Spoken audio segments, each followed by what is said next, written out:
पवन तनय संकट हरण मंगल मूर्ति रूप राम लसन सीता सहित हृदय बसहु सुरभूप मंगल भवन अमंगल हारे ध्रुव हो सुदशरथ अजर विहारे राम सिया राम सिया राम सिया राम सिया राम जय जय राम। सुन बोली मुस्काई भवानी सुन बोली मुस्काई भवानी उचित कहे ओ मुनि बर विज्ञानी तुमरे जान कामो अवजारा अब लगी शंभु रहे स्वीकारा हमरे जान सदा शिव जोगी अज अनवध्य काम भोगी जो मैं शिव से यस जानी प्रीति समेत कर्म मन बानी तो हमारपन सुन हूँ मुनीसा करहि सत्य कृपा निधि तुम जो कहा हर जारे उमारा सोयते बड़य विवेक तुम्हारा तातय नल कर सहज सुभाओ हिमते ही निकट जाए नहीं काओ गए समीप सो अवसीन साई असीम मंथ महेश की नाई। यह सुनकर पार्वती जी मुस्कुराकर बोली, हे विज्ञानी मुनिवरों, आपने उचित ही कहा। आपकी समझ में शिव जी ने कामदेव को अब जलाया है। अब तक तो वे विकार युक्त कामी ही रहे, किंतु हमारी समझ से तो शिव जी सदा से ही योगी, अजन्मा, अनिद्य, काम रहित और भोगहीन है। और यदि मैंने शिव जी को ऐसा समझ कर ही मन वचन और कर्म से प्रेम सहित उनकी सेवा की है, तो हे मुनीश्वरों सुनिए, वे कृपा निधान भगवान मेरी प्रतिज्ञा को सत्य करेंगे। आपने जो यह कहा कि शिव जी ने कामदेव को भस्म कर दिया, यही आपकी बड़ी भारी अविवेक है। हे तात, अग्नि का तो यह सहज स्वभाव ही है कि पाला उसके समीप कभी जा ही नहीं सकता और जाने पर वह अवश्य नष्ट हो जाएगा। महादेव जी और कामदेव के संबंध में भी यही न्याय की बात समझना चाहिए। हर से मुनि वचन सुनी देखी प्रीति विश्वास चले भवानी नाई सिर गए हिमाचल पास मंगल भवन अमंगल हारे द्रव हो सुदशरथ अजर विहारे राम सिया राम सिया राम सिया राम सिया राम जय जय राम सिया राम जय जय राम। पार्वती के वचन सुनकर उनका प्रेम तथा विश्वास देखकर मुनि हृदय में बड़े प्रसन्न हो गए। वे भवानी को सिर नवाकर चल दिए और हिमाचल के पास जा पहुंचे।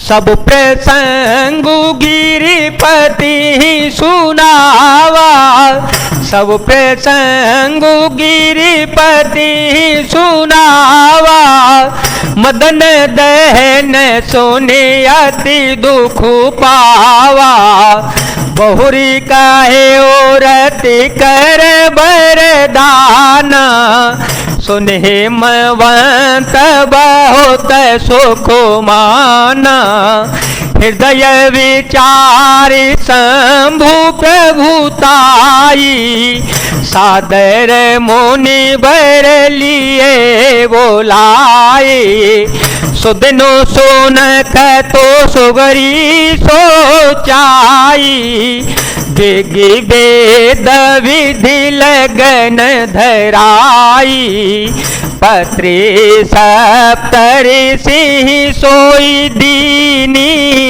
गह पद विनय हिमाचल कीनी, जय विधि तीन दीनी तो पाती, बाचत प्रीति न हृदय समाती, लगन बाचिय जसव ही सुनाई, हर से मुनि सब सुर समुदायी, सुमन वृष्टि नभ वाजन वाजे, मंगल कलश दसों दिश साजे, राम सिया राम सिया राम सिया राम, सिया राम जय जय राम। उन्होंने पर्वतराज हिमाचल को सब हाल सुनाया। कामदेव का भस्म होना सुनकर हिमाचल बहुत ही दुखी हो गए। फिर वे मुनियों ने रथ के वरदान की बात कही, उसे सुनकर हिमवान ने बहुत सुख माना। शिव जी के प्रभाव को मन में विचार कर हिमाचल ने श्रेष्ठ मुनियों को आदर पूर्वक बुला लिया और उनसे शुभ दिन, शुभ नक्षत्र और शुभ घड़ी सुधवा कर वेद की विधि के अनुसार शीघ्र ही लग्न निश्चय कराया कर लिखवा लिया।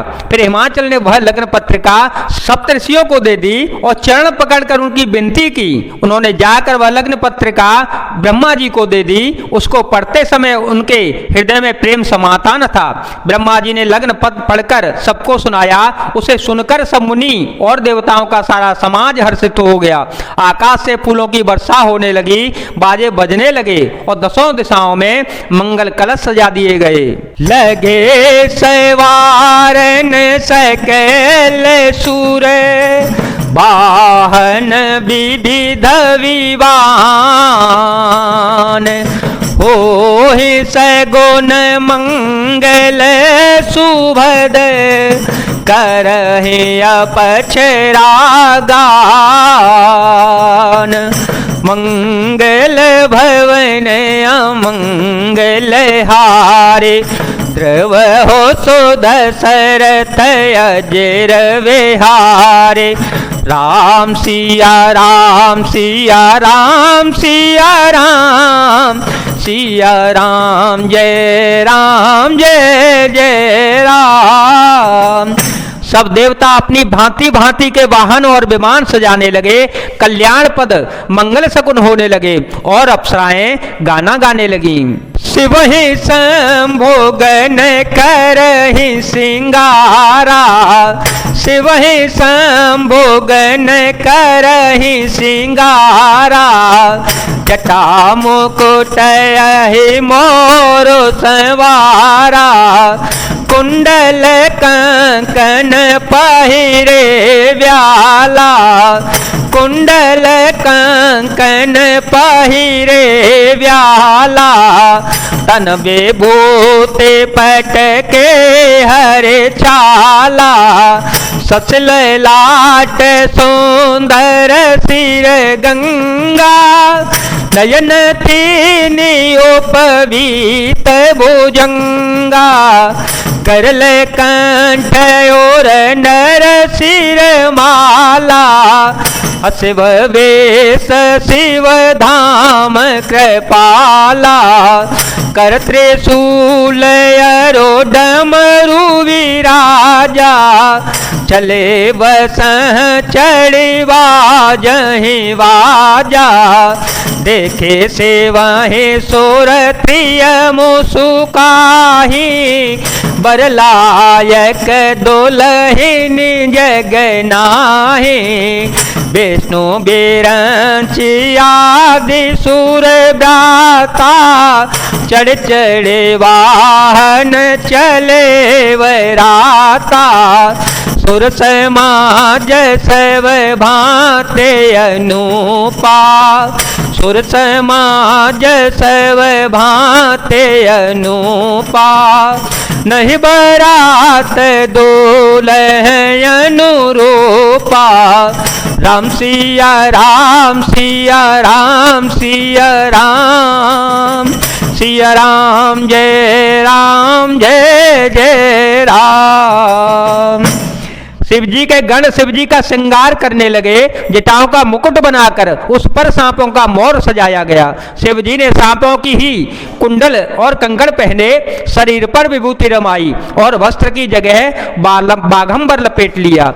शिव जी के सुंदर मस्तक पर चंद्रमा, सिर पर गंगा जी, 3 नेत्र, सांपों का जनेऊ, गले में विष और छाती पर नरमुंडों की माला थी। इस प्रकार उनका वेश अशुभ होने पर भी कल्याण के धाम और कृपालु हैं। एक हाथ में त्रिशूल और दूसरे में डमरू सुशोभित है। शिव जी बैल पर चढ़कर चले, बाजे बज रहे हैं। शिव जी को देखकर देवांगनाएं मुस्कुराकर कह रही हैं और कहती हैं, इस वर के योग्य दुल्हनिया संसार में नहीं मिलेगी। विष्णु और ब्रह्मा आदि देवताओं के समूह अपने अपने वाहनों सवारियों पर चढ़कर बारात में चल दिए। देवताओं का समाज सब प्रकार से अनुपम परम सुंदर था, पर दूल्हे के योग्य बारात न थी।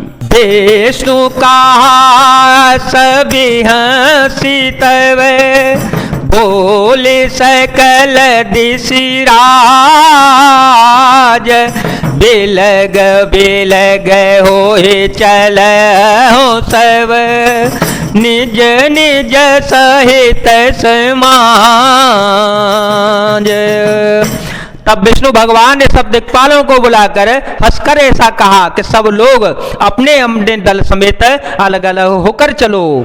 बरनुहारी बरातन भाई, हंसी करे हूँ पर पूर जाई। विष्णु बचन सुनि सुर मुसुखाने, निज निज सेन सहित विल गाने। मन ही मन माहे सुमुसुकाहि, हर के व्यंग वचन नहीं जाहि। अति प्रिय वचन सुनत प्रिय के रे, व्यंगे प्रेरे सकल गण ठेरे। शिव अनुशासन सुनि सब आए, शिव अनुशासन सुनि सब आए। प्रभु पद जल जसी सतिन नाये, नाना वाहन नाना वेशा। नाना वाहन नाना वेशा, बिहसे शिव समाज निज देखा। कुमुख हीन विपुल मुख काहो, कोई मुख हीन विपुल मुख काहो। बिनु पद कर को बहु पद वाहो, विपुल नयन को नयन बीना। विपुल नयन को नयन बीना, श्रेष्ठ पोष्ट को अति तन खीना। राम सिया राम सिया राम सिया राम, सिया राम जय जय राम। विष्णु भगवान बोले, हे भाई, हम लोगों की यह बारात वर के योग्य नहीं है, क्या पराये नगर में जाकर हंसी कराओगे? विष्णु भगवान ने बात सुनकर देवता मुस्कुराए और वे अपनी अपनी सेना सहित अलग अलग हो लिए। महादेव जी यह देखकर मन ही मन मुस्कुराते हैं कि विष्णु भगवान के व्यंग युक्त वचन दिल लगी नहीं छूटते। अपने प्यारे विष्णु भगवान के इन अति प्रिय वचनों को सुनकर शिव जी ने भी भंगी को भेजकर अपने अपने सब गणों को बुलवा लिया। शिव जी की आज्ञा सुनते ही सब के सब चले आए और उन्होंने स्वामी के चरण कमलों में सिर नवाया। तरह तरह की सवारियों और तरह तरह के वेश वाले अपने समाज को देखकर शिव जी हंस पड़े। कोई बिना मुख का है, किसी के बहुत से मुख हैं, कोई बिना हाथ पैर का है तो किसी के कई हाथ पैर हैं, किसी के बहुत आंखें हैं तो किसी के एक भी आंख नहीं है, कोई बहुत मोटा ताजा तो बहुत कोई दुबला पतला है। जय श्री सीताराम, जय जय श्री हनुमान जी महाराज, जय भोलेनाथ, जय दीनानाथ, जय शिव शंकर।